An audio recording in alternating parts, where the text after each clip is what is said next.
네, 여러분 안녕하세요. 9월 27일 월요일입니다. 크립토 모닝입니다.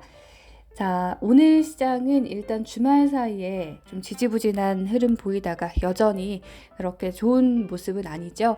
하지만 그래도 약간은 회복세를 보이고 있는 모습입니다. 비트코인이나 이더리움 하락을 멈추고 일단 상승 반전을 했고요. 밖에 유니스왑이 21%나 상승하면서 눈에 띄지만 그래도 대부분의 디지털 자산들 빨간불 속에서 거래가 되는 게 더 많죠. 그래서 뭐 오르고 있는 것들이 있지만 대세는 하락이라고 볼 수 있겠습니다. 그래도 시장의 대장주 이 비트코인과 이더리움은 상승을 시도하고 있는 모습이에요. 7거래일간은 그러나 8%가량 하락하면서 시장에서 좀 하락세를 주도하고 있기도 합니다.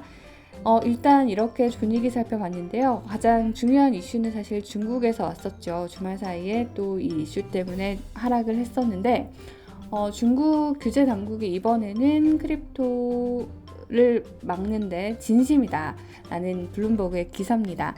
중국의 이런 입장은 사실 한두 번의 일은 아니지만요. 지난 금요일에 중국이 또다시 강력한 규제 조치를 내놨는데 아예 크립토 거래를 중국에서 금지하겠다.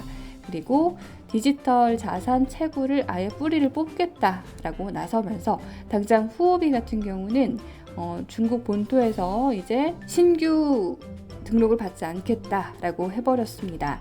그래서 12월 31일까지 점진적으로 존재하는 중국의 그 사람들의 계정을 다 없애겠다. 뭐 이런 조치까지 내린 상태입니다. 뭐 전문가들은 당연히 크립토 밴은 놀랍지 않다라고 이야기를 하고 있고요.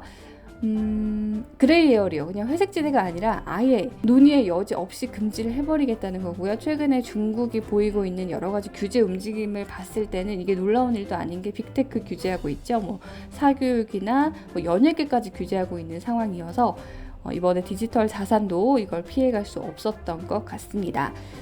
자, 이 소식에 비트코인이 많이 떨어졌었어요. 하지만 그래도 지금은 살짝 회복을 하고 있는 상태고요. 또 주목해 봐야 할 만한 게 이제 채굴 쪽인데요.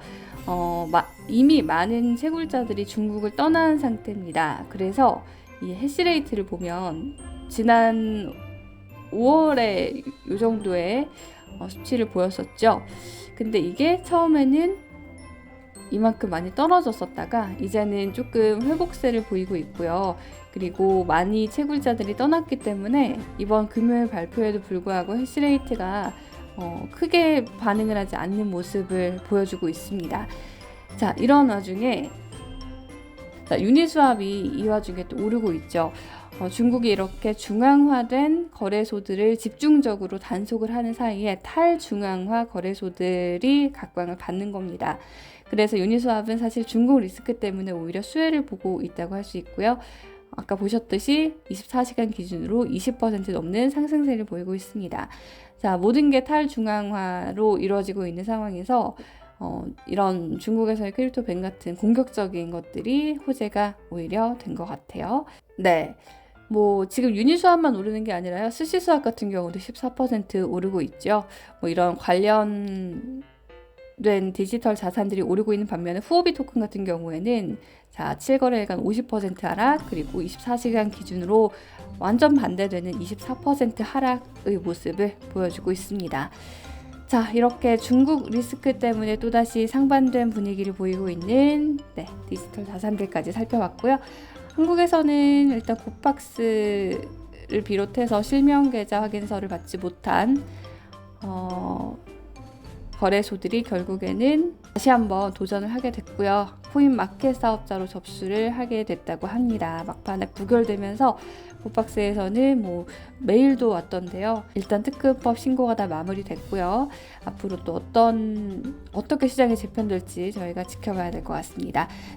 네, 마지막으로 일정 보면서 오늘 방송은 마무리하겠습니다. 한 주를 시작하는 월요일, 오늘도 그렇고 이번 한 주도 그렇고 좋은 한 주 보내시길 바랍니다. 고맙습니다.